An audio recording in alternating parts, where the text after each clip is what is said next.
La base militaire française d'Abidjan, symbole de la présence militaire étrangère en Côte d'Ivoire, amorce une nouvelle page de son histoire. Elle sera officiellement rétrocédée aux forces armées de Côte d'Ivoire en janvier 2025.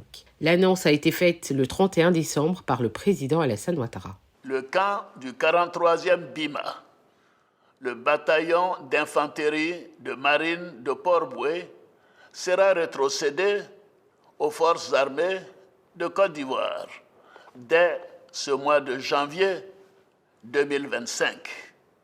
Pour marquer cette nouvelle étape de la vie de notre armée, j'ai décidé de baptiser ce camp du nom du général Ouattara Thomas Dakin, militaire au parcours exceptionnel et tout premier chef d'état-major de l'armée ivoirienne.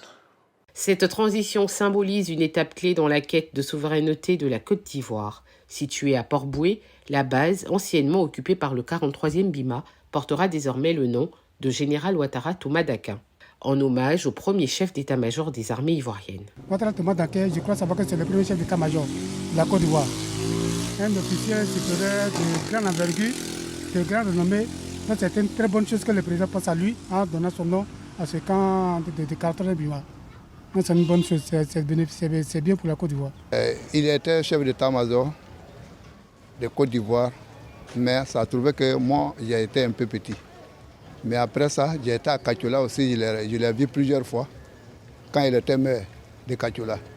Pour moi, c'est un remerciement que je fais à l'encontre du président de la République d'avoir pensé à notre ancien chef d'état-major.